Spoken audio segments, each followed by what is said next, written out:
So please welcome our next speaker, Karen Maddock, to the stage. Bringing over 30 years of experience in haematology, she began her role as the haematology clinical nurse consultant at Westmead Hospital in 2007 and remains at Westmead in her current position of cell therapy nurse practitioner. Karen will be discussing CAR-T treatments and logistics.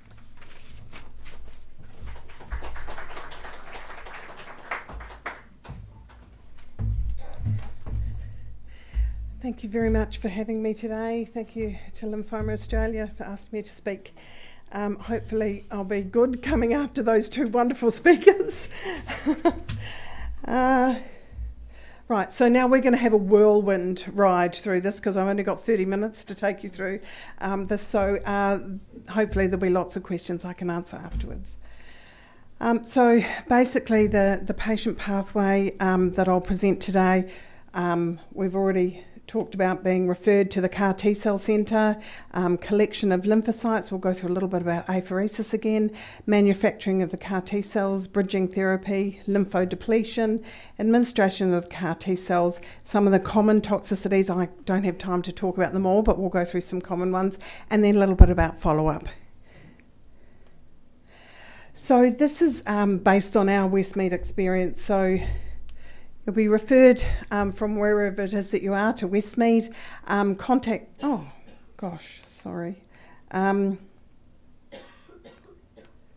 with the CAR T-cell team is really important. That happens straight away. You'll have a lot of contact with our clinical nurse consultant.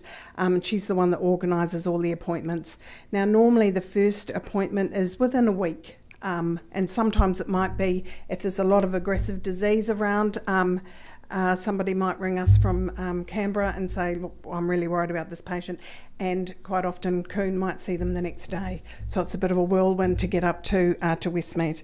I think the big thing that I need to let you all know that if you're coming from all over the place, we are able to provide accommodation. So you won't have to have that extra expense of paying when you come to Westmead or to RPA for your CAR T-cell therapy. The companies provide assistance with travel, and they also provide assistance with staying in local hotels up until day 30 after the CAR T-cells. And that happens for when you're coming down to be reviewed as well. So if you've been seen, we have a little bit of a local MDT go through all of the patient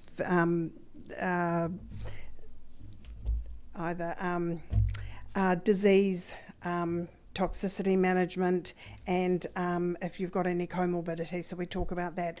And then if our hospital accepts, then we on a Tuesday morning talk at the National MDT. So every CAR T-cell centre around Australia dials into that, and there's quite a robust conversation sometimes about who's eligible, who's not eligible, how we're going to bridge people, what are we planning to do with toxicity. So there's all of these amazing brain trust together and work out a plan for each patient. Then we talk about apheresis, and then plus or minus bridging therapy. Some people may not need it if their disease is not really aggressive, but others might. And then we have pre-admission workup where you'll talk to the coordinator, and I'll go through a little bit about that later. Day -6, we start. Most of our people have ambulatory care, so it'll be as an outpatient, and you'll have your last time out to make sure everything's in order. We've done all the right tests. We've checked you for viruses. You haven't got COVID. You haven't got RSV. All those other viruses that we would not like to go into CAR T-cell therapy with. And then you can start day -5 to day -3, come into the cancer daycare centre. Some people, if they are a little bit older or the comorbidities are a little bit concerning, or there's a lot of disease and we're concerned about tumour lysis syndrome, we might bring you into hospital for this time. Then there's a couple of rest days and admission to the ward on that. And then day 0 is a CAR T-cell infusion day. Most people will be admitted for about 10 to 15 days, and that's sort of standard across the world. And then you're discharged into an ambulatory care setting again. And at Westmead, you would see me 1 or 2 times a week, and then Dr. Lee or one of our other haematologists on the other day, up until day 30, when you're either having a PET, plus or minus a bone marrow biopsy, or sometimes if people have disease in their brain, then they might need to have an MRI of the brain as well, and then transfer back to your centre. So, as I said, patients are seen very quickly and discussed at the national meeting. So venous access when you come is very important, and most of you, if you've had treatment before, know what it's like if we're digging around looking for veins. So we need to make sure that you've got 2 really good veins in your arms to collect the cells from. If you haven't, then we will be looking at other options like central lines. Then we book an apheresis slot, and that really depends on the product when we can get a slot, but normally that's within a week. And then depending on when you had your last dose of steroids or your last dose of chemotherapy or radiotherapy as well. So if you've just had some treatment, we might need to wait for a washout period, and I'll talk a little bit about that one later. So here, this is if you've got good veins in your arms, this is what it will look like: a vein and a needle in each arm, and then that's the apheresis machine there. However, some people need to have a central line, and so we would do a tunnelled catheter. This part is in under the skin. There's a little cut just over the clavicle there, so that the line is inserted down into one of the major vessels just before the entry to your heart. This is a chest x-ray which shows it really well, and that's the heart down there, and you can see that's the tip. So it's in a big vessel. It means that we can do the apheresis, which takes a lot of pressure to pull all that blood off and put it back in. And then we can give chemotherapy through that, and we could give 2 different jugs at the same time that would not be compatible because it's a big volume there. They're not going to meet, and so we can give them at the same time.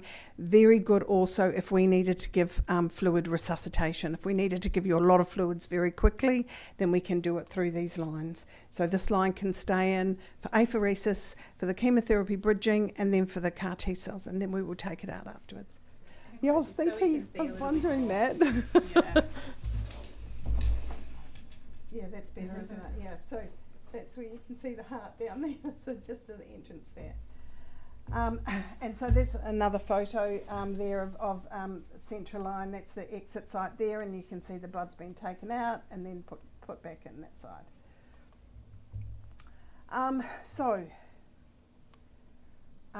Removed from one arm, spun through the machine, we collect the whole blood. The lymphocytes are collected in a bag out the side, and then the blood is put back in to the other vein or the other side.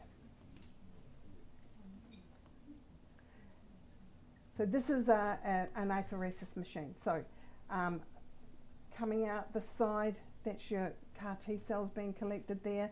Might need a little bit of electrolyte replacement while you're on the machine, and a blood warmer there, and then coming back in.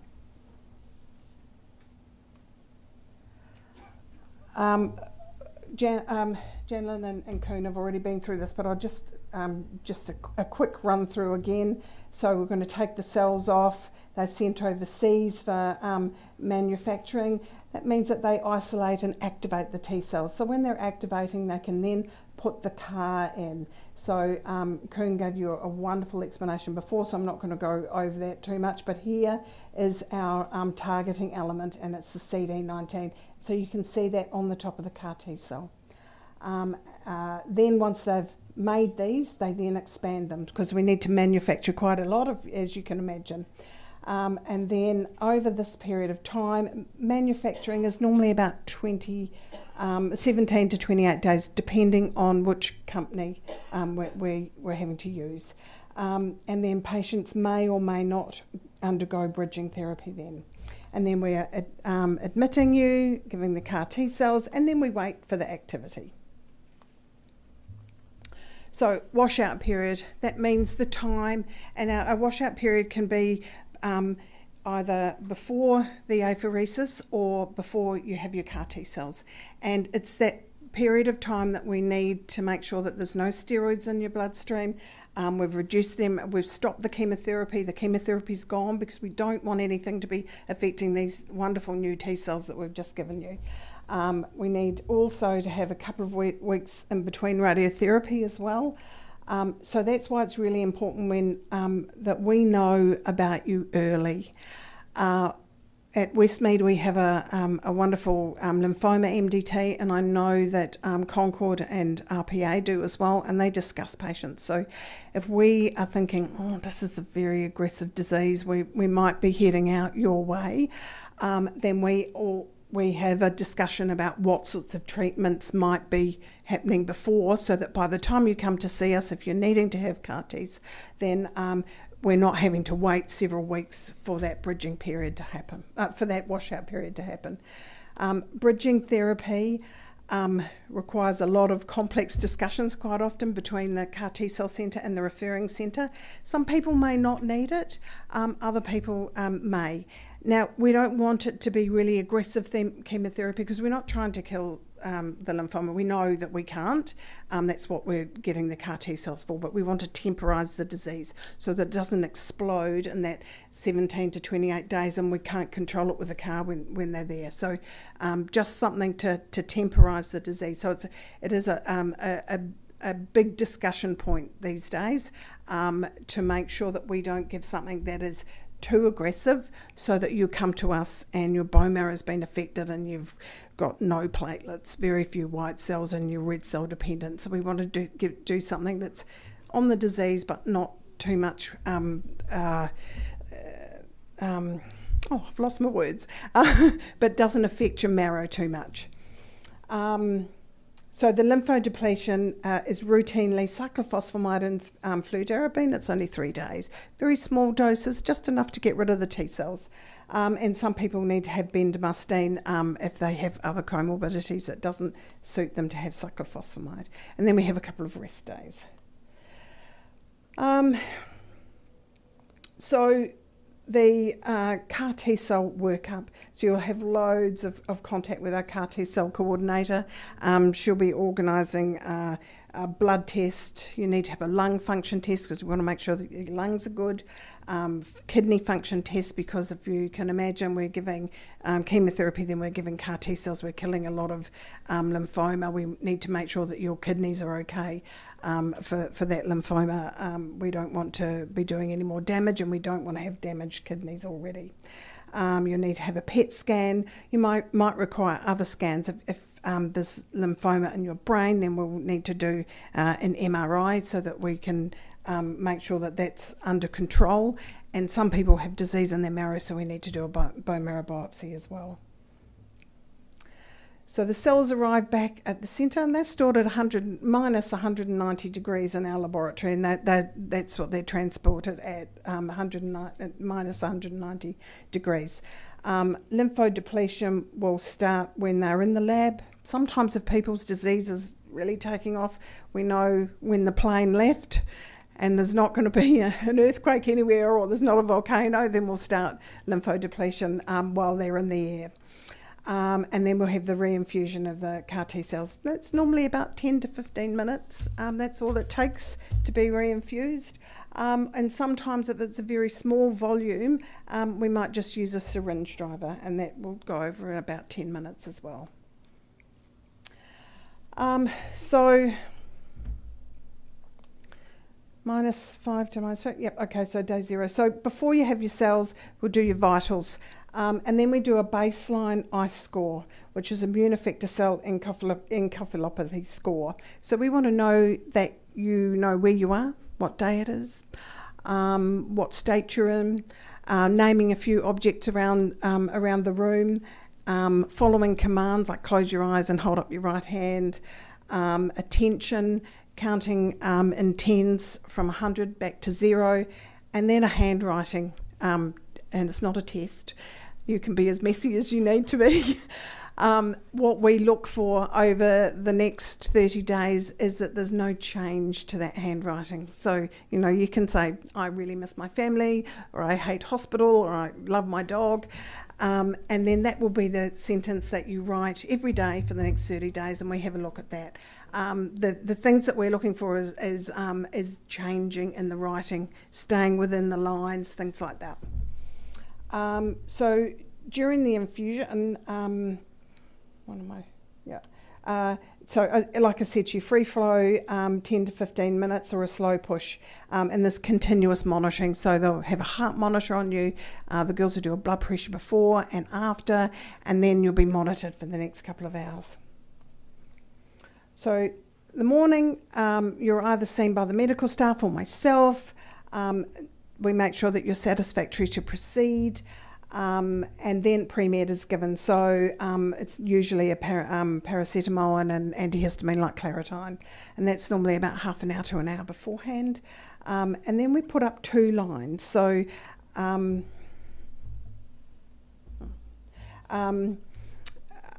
one line is for the CAR T cells, and the other line is for if there's any toxicities and we need to give you some drugs to fix those. And then we have a checking procedure. That's what it looks like. It's a little bit boring, isn't it, after all of that? About 68 mils in there. So 2 lines, 1 line in case there's any toxicities.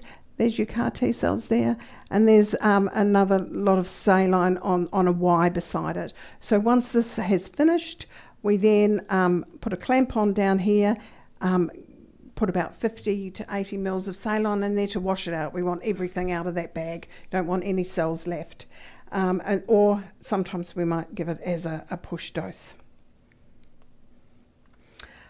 So vitals every half an hour for 2 hours. Now the vitals are, you're not going to react to the cells, but you may well have a reaction to the DMSO, which is the preservative which the cells are held in. So it helps to keep them alive when they're being frozen, and then it helps to keep them together as they're being thawed so that they don't crystallise and break apart and die. So that keeps them together.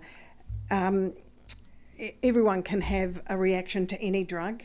There's a very minuscule amount of DMSO in there, but if you're going to have a reaction, then we need to be aware of it. Things like racing heart, a drop or an increase in blood pressure. People can get fevers, and they can get rigors and shakes. And that's only, like a couple of mils, but it's enough to cause a reaction. So we keep a very close eye on you over the first couple of hours. After that, anything that happens is nothing to do with the DMSO and everything to do with whatever's happening with the CAR T cells. So then we go back to our usual 4th hourly, and then we do the ice score that I just talked to you about. That's twice a day until we have some toxicities. And blood tests, sometimes we might have to do them twice a day, but it's good if you have a central line in, although some units do prefer to take blood peripherally. So it'll just depend on which hospital you're at, whether you have a central line blood or not. Toxicity risks, amount of tumour burdens, how much lymphoma is around in the body, and how much is going to be killed and being passed out through your kidneys. How many lines of chemotherapy have you had? What sort of long-term steroid use, and what sort of immunosuppressive treatments? If you've had a lot of previous infections, there is a risk of some of those coming back. Cytopenias, so that's when I'm talking about the low hemoglobin, your low platelets or low white cell count. And then also the intensity of the bridging program. And then toxicity can happen later on if you've had quite a bit of CRS or ICANS. So, early toxicities, tumour lysis syndrome, so that's as the cells are dying. If there's a lot, then they've got to come somewhere. They've got to come out somewhere, so they're going to come out through your kidneys. So we need to make sure that we support you through that. Cytokine release syndrome, ICANS or immune effector cell neurotoxicity syndrome, and bacterial infections as well. Now the ones after you're discharged up until 30 days, we're looking at low hematology counts. We look for bacterial infections, viral reactivations.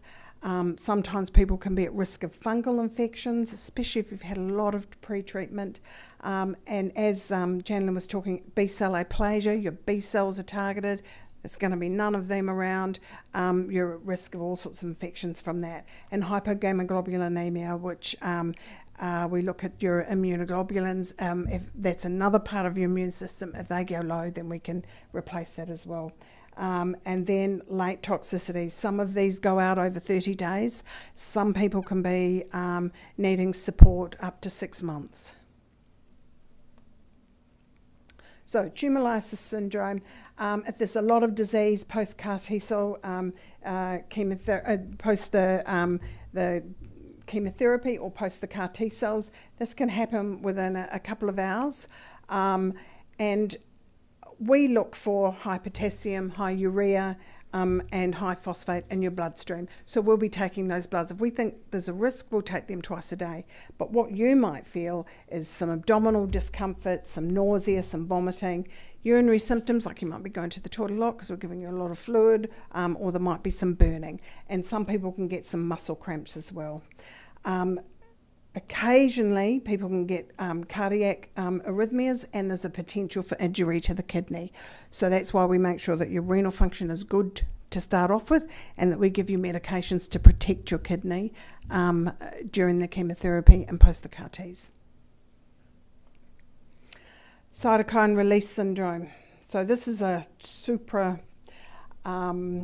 inflammatory syndrome, and it is triggered. It's triggered by the inflammatory cells that are released by the CAR T cells and the body. So the cytokines are released when the CAR T track down those T cells. They track down those cells that have got the CD19 protein on them. So whether that's a lymphoma or whether that's your native B cells, and when they attack those and they kill them, these cytokines are released into the bloodstream. And depending on the amount of disease, this could happen within sort of 12, 24, 48 hours, or it could happen up to 3 to 7 days post the CAR T cells. Fever is majority of the time going to be your first sign. Body aches, shivers, shakes, an increased heart rate, drop in blood pressure, some shortness of breath, and drop in oxygen levels. Now, sometimes this increased heart rate ends up being an abnormal rate that we need to get people to, cardiology people, to have a look at you. And sometimes there's that fluid shift that Janlyn was talking about from your vascular system out into your tissue. Doesn't matter how much fluid we give you, we're not going to be able to replace that. And so assistance may be required also for breathing. And that's when we would have the support of our intensive care unit. Now, CAR T-cell centres do a lot of work with the intensive care unit, and they're aware when our patients are having their CAR Ts. If any of you have been in hospital before, you might have heard of a code blue. And there's a lot of code blues on the CAR T cell. We have the intensive care people coming to look at our patients a lot. It doesn't mean necessarily that you will go there, but we have their expertise to put with our haematology expertise to see the best care for you at the best time, and then they're aware of you. So if we have too many code blues in a day, they think, this is not right, we need to keep a much closer eye on you, so you come down to the intensive care unit. Now, that doesn't necessarily mean really bad things are going to happen. They may just need to keep a much closer eye on you. They might need to give you some drugs to keep your blood pressure up, might need to give some high flow oxygen to keep your gassy exchange properly and keep that oxygen getting into your lungs. Really, some people might need to be intubated, but majority of the time that we send patients to intensive care, it is for monitoring, it's for blood pressure support, and it's for replacing of electrolytes as we need them, things that we can't do on the ward. ICANS, or immune effector cell associated neurotoxicity syndrome. This is our second most common early adverse event of CAR T cells, and it occurs majority of the time when you've got CRS. If you've got severe CRS, then you're likely to get some sort of an ICANS, but sometimes people can get ICANS and their CRS is already cleared up. Most often happens about 4 to 5 days post your CAR T cell infusion, and the incidence increases with the amount of disease, with your age and the product that's infused. And it's caused by a cytokine-related disturbance in the blood-brain barrier, like Janlyn was saying before. So the blood-brain barrier normally sits like this, and very few things cross it from the bloodstream into the fluid around your brain. But when you have these extreme amounts of cytokines released in your bloodstream, they cause that capillary leak in the vascular system, but they also open up the barrier between your bloodstream and the fluid around the brain. And so cytokines get in there and CAR T cells get in there, and they're not normally meant to be in there. So they can cause problems. So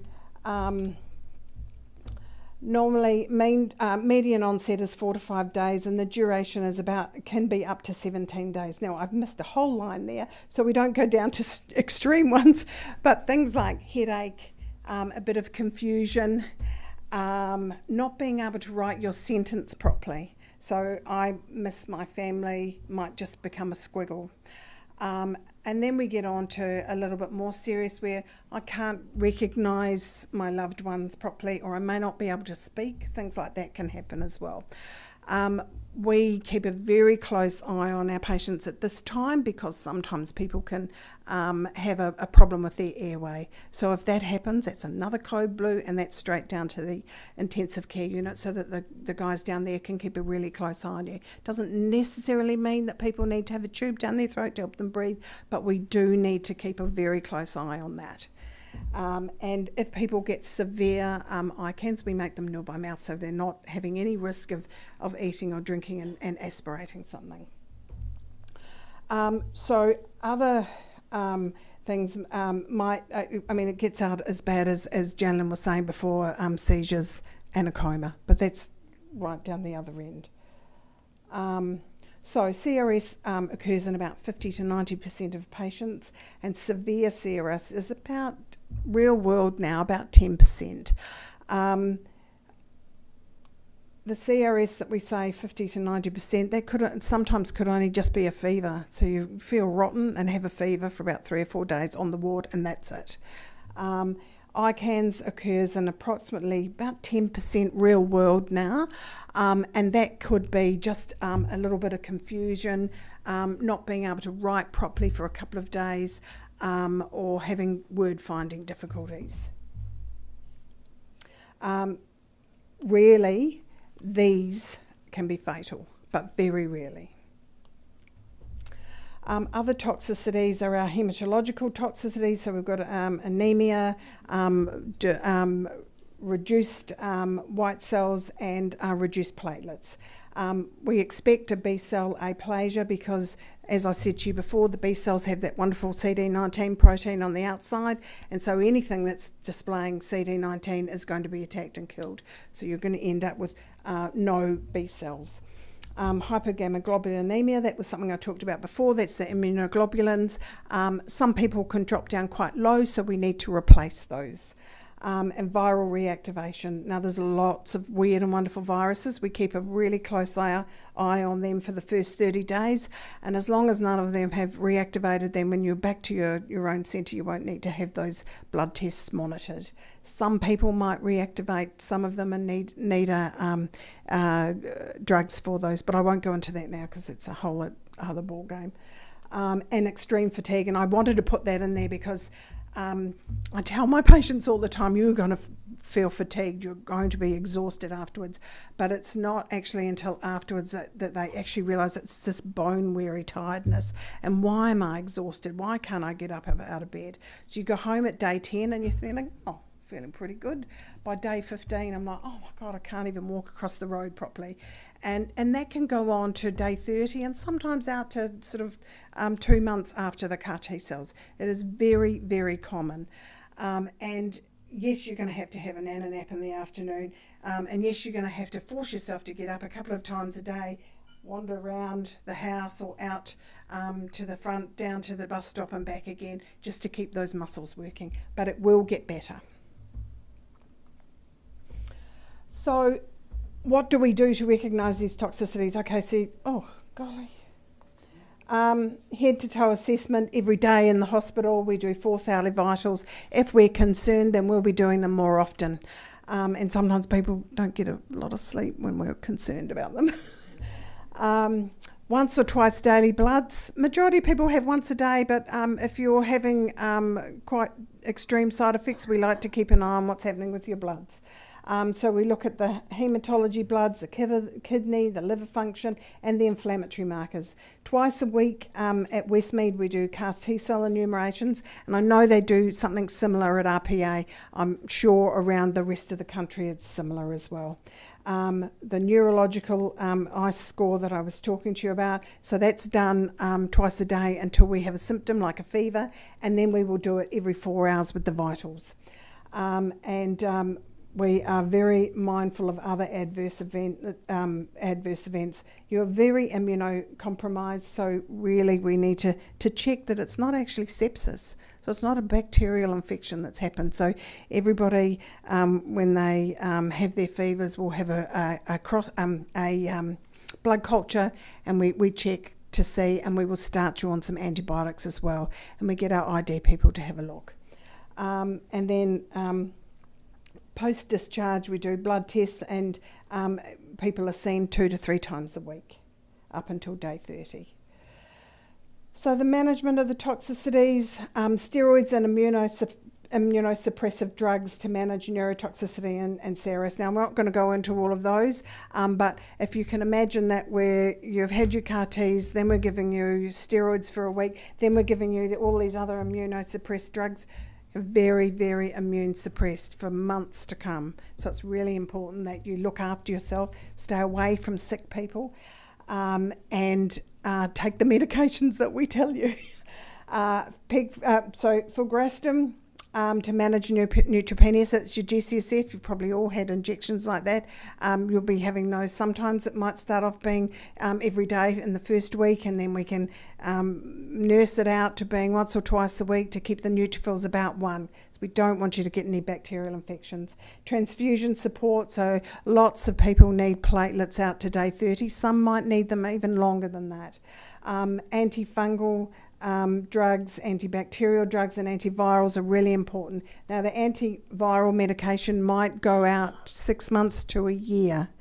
I often get phone calls, do I really need to be on this? Can I stop now?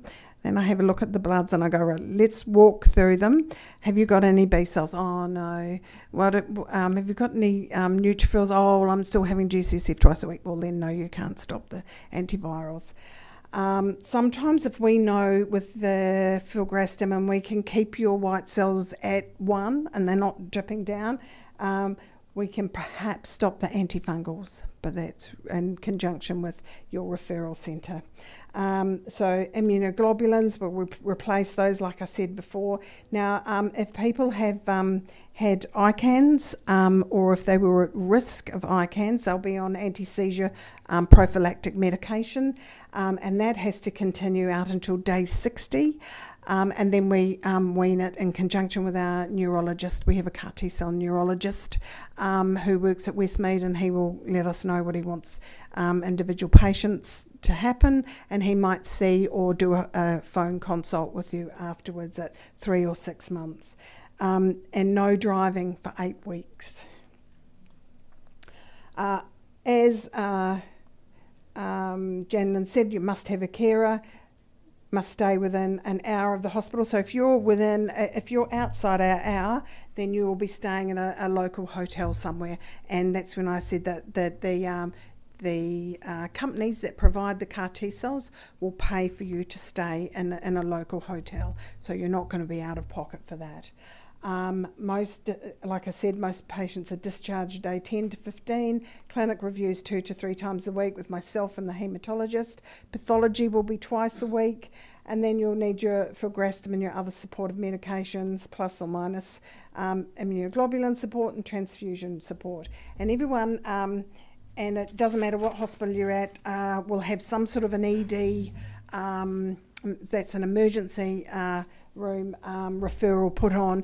We're very lucky with ours. We have really good keen ED physician, and if our patients present in that first 30 days, when the triage nurse opens up their name, a triage letter will come from him, not from us, but from him, because he's listened to more than we are, and then they'll do what he says, which is get you through quick. Return to the centre after day 30, and medical response. So that's after you've had your PET, plus or minus, might need an MRI or a bone marrow biopsy, and then you'll have that final discussion with the CAR T-cell doctor. Then we need to have follow-ups at 3, 6 and 12 months. Now they're mandatory from the government. We must follow you up at those times. Depending on where you go, you might be able to have your referral centre and your CAR T doctor work together, so you can have a phone consult. You must have a disease response, either a PET or a marrow or whatever it is that we're using to gauge the response. And then we sort of negotiate who you'll see and how you'll see them. At our hospital, we mandate that you must come back at 12 months because we want to lay hands on you and have a good look. And then it's a yearly review for the rest of your life.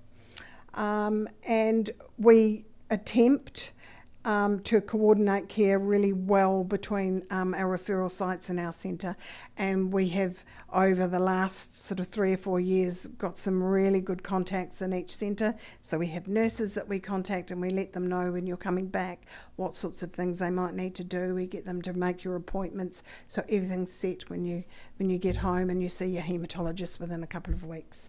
And then long-term medicines may be required, just depending on how you're responding. Thank you.